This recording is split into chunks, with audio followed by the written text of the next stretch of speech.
Today I'm teaching you how to create these 3 roses and leaves using these 3 brushes. So stick around and I'll tell you exactly how to do it. Hi my friends, today we are painting roses 3 ways. I'm Tammy. We're using these 3 brushes today. So first of all, we're going to use a round brush, typical brush that you use when you're creating a rose. I'm gonna dip into my pink paint here and we're just gonna start with a little C curve shape, just like that, and another C curve shape just like that. And we're leaving a lot of white space, as you can see here. I'm going to create these petals and just kind of a little bit wonky, adding them in, leaving some of the white space. Now we're going to dip our brush in water, rinse it off, and then we're just going to start spreading some of that color out, okay?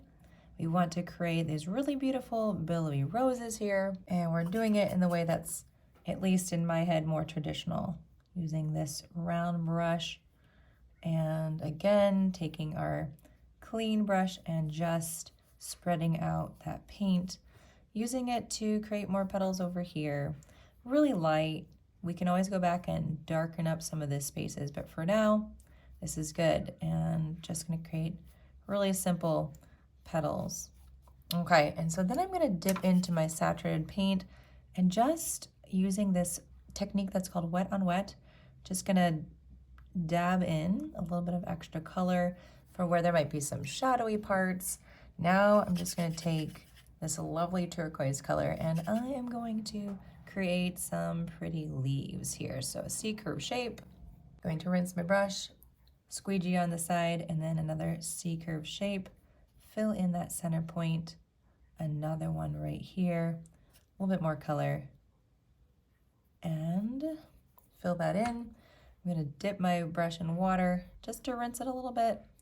And there we have our leaves. Let's do one more leaf right here. This is gathering some water here. So just add that in. And if you want it to be a little bit closer, you can move things around a little bit closer to your flower. Now here's an issue that happens sometimes where you paint something, it is still wet, and it just starts bleeding into the other one. You can take a clean brush that has been cleaned in the water and then dabbed on paper towel and lift some of that color. And eventually you can add a little bit more of that pink. You can do it right away or wait till it's dry, and that'll be okay. I think I want to add a little bit more leafy areas here, but just some smaller guys, just to tuck them away over this side.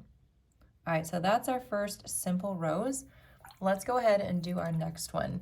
So I'm gonna take a, let's do the Dagger brush. We're gonna dip into some purple paint here. And we're gonna start off again, same thing with the C-curve shapes. So right here, C-curve shape, C-curve shape.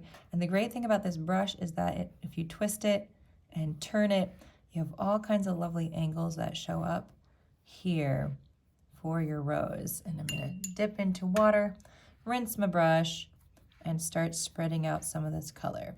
Reminding yourself you must leave white space so that you have a very fluffy looking rose. And that's the point of adding that. It creates more of a dimension versus just one straight up blob on your page, which is what it can start to look like if you don't have that white space in there. And then add a little bit more here, just with my clean water. Now, if you have too much white space, you can always take away some of that and fill it in, but you can never add back to it, right? So you want to make sure that you leave yourself some. This little rose over here too, you can always augment if you feel like you want to make something bigger, fluffier, darker, whatever. So I want to just add to this little guy as he's hanging out over here because we've got such a big bloom here.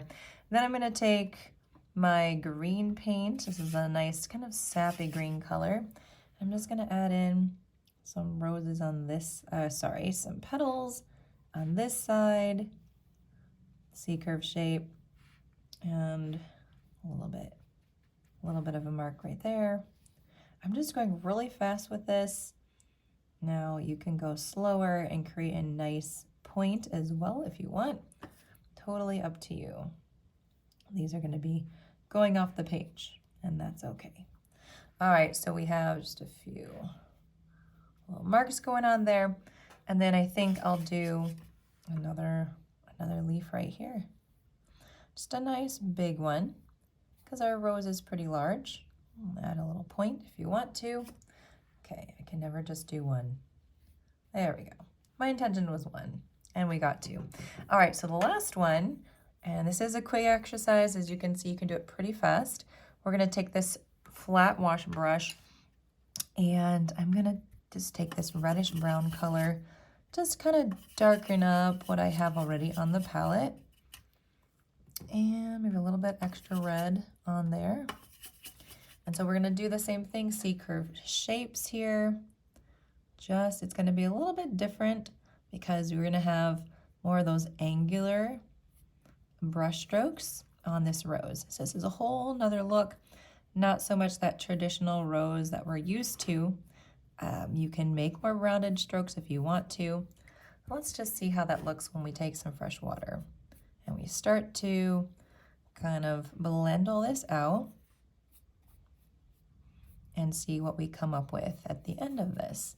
So I've got a lot of light colors here.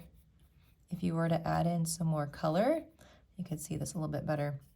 So again, I like to poke in a little more saturated color, just where those darker shadowy parts might be. I just dipped into my red and added a little bit more onto my brush.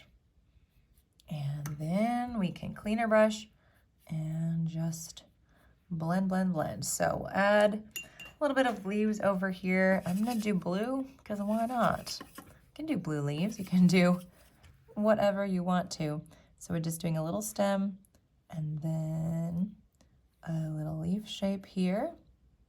Over here as well. You can just do some brush strokes if that's what you prefer.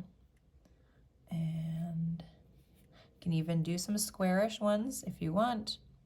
It's a little bit harder to work with this one because, well, it's definitely a little bit more awkward than, say, your traditional brush. But I just wanted to show you guys, some of the marks that you can create and how your roses don't have to look all the same. All right, at this point, I always like to fill in the spaces where I feel like we need a little bit more color. So I'm just gonna do a little bit more here,